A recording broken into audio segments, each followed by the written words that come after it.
रघु की ईमानदारी और मेहनत के कारण गांव के लोग उसका बहुत सम्मान करते थे। लेकिन एक दिन कुछ ऐसा हुआ जिसने रघु को न्याय के महत्व का एहसास दिलाया।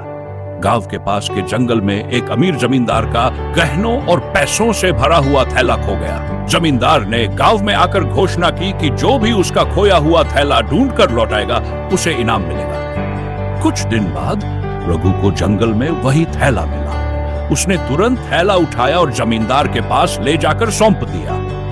जमींदार ने पहले तो उसकी ईमानदारी की सराहना की, लेकिन लालच में आकर उसने सभी गांव वालों के सामने यह झूठा दावा कर दिया कि थैले से कुछ गहने गायब हैं। रघु ने अपनी सफाई दी, लेकिन जमींदार की बातों से कुछ लोग उसे चोर समझने लगे। रघु बहुत आहत हुआ और उसने गांव के सरपंच से न्याय की गुहार लगाई। सरपंच ने सभी पक्षों की बात सुनी और निर्णय लिया कि सच का पता लगाने के लिए गांव की पंचायत में चर्चा होगी।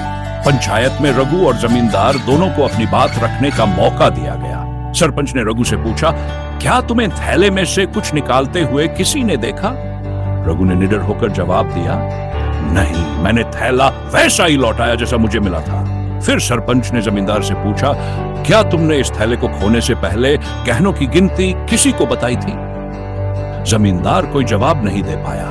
सरपंच ने निष्पक्षता से सोचकर निर्णय सुनाया कि रघु निर्दोष है और जमींदार को अपनी झूठी शिकायत के लिए गांव से माफी मांगनी होगी। पंचायत के इस न्यायपूर्ण निर्णय ने रघु की ईमानदारी को फिर से साबित कर दिया और गांव वालों को न्याय के महत्व का गहरा संदेश दिया। कहानी से शिक्षा: न्याय सत्य और ईमानदारी की रक्षा करता है। यह समाज में विश्वास और सद्भाव बनाए रखने का आधार है।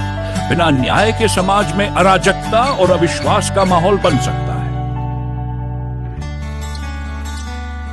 पंचायत में न्याय का फैसला सुनाए जाने के बाद रघु की ईमानदारी और सच्चाई की प्रशंसा पूरे गांव में फैल गई। लेकिन जमींदार, जिसने झूठा इल्जाम लगाया था, अपनी हार से तिलमिला उठा। उसने अपनी साख बचाने और रघु को नीचा दिखाने की ठान ली। वह भीतर ही भीतर रघु से बदला लेने की योजना बनाने लगा।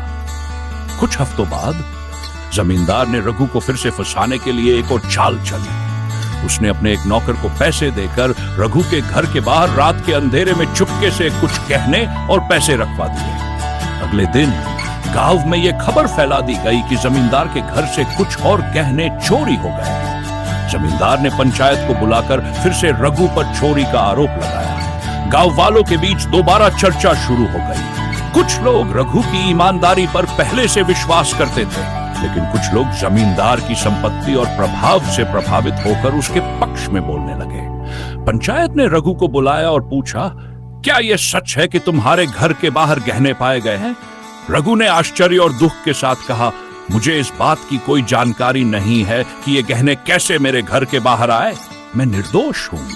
सरपंच ने मामले की गंभीरता को देखते हुए एक समझदार और निष्पक्ष व्यक्ति, गांव के बुजुर्ग माधव जी को इस मामले की तहकीकात करने की जिम्मेदारी दी। माधव जी ने गांव के कुछ युवाओं की मदद से जांच शुरू की। उन्होंने उन गहनों को ध्यान से देखा और पाया कि उनमें से एक गहने पर जमींदार के नौकर के उंगलियों के निशान थे। जब नौकर से सख्ती से पूछताछ की गई तो उसने डर के मारे सच उगल दिया। उसने सबके सामने स्वीकार किया कि जमींदार ने ही उसे रघु को फंसाने के लिए ऐसा करने का आदेश दिया था। यह सुनकर पूरे गांव में सन्नाटा छा गया। जमींदार की साजिश बेनकाब हो चुकी थी। पंचायत ने तुरंत निर्णय लिया कि जमींदार को न केवल रघु से माफी मांगनी होगी, बल्कि उसे अपनी साजिश के लिए गांव के हित में बड़ा दंड भी देना होगा। उसे आदेश दिया गया कि वह अपनी संपत्ति का एक हिस्सा गांव के विकास के लिए दान करे। इसके साथ ही गांव में यह घोषणा की गई कि भविष्य में अगर कोई झूठे आरोप लगाएगा या साजिश करेगा तो उसे गांव से बाहर कर दिया जाएगा। रघु ने न्याय की जीत पर खुशी व्यक्त की, लेकिन उसने जमींदार को माफ कर दिया। उसने कहा, गलतियां इंसान से होती हैं, लेकिन उनसे सीख लेना जरूरी है। ईमानदारी और न्याय ही एक अच्छे समाज की नींव है। इस घटना के बाद गांव में न्याय और ईमानदारी की एक नई मिसाल कायम हुई। गांव वालों ने यह महसूस किया कि सत्य की जीत भले ही समय ले, लेकिन यह निश्चित होती है। रघु की सच्चाई और साहस ने पूरे गांव को एकजुट कर दिया और यह कहानी आने वाली पीढ़ियों तक एक प्रेरणा बन गई। न्याय और सत्य की राह कठिन हो सकती है, लेकिन अंत में उसकी जीत निश्चित है। सच्चाई और ईमानदारी पर अडिग रहना ही एक इंसान को सच्चे मायनों में महान बनाता है।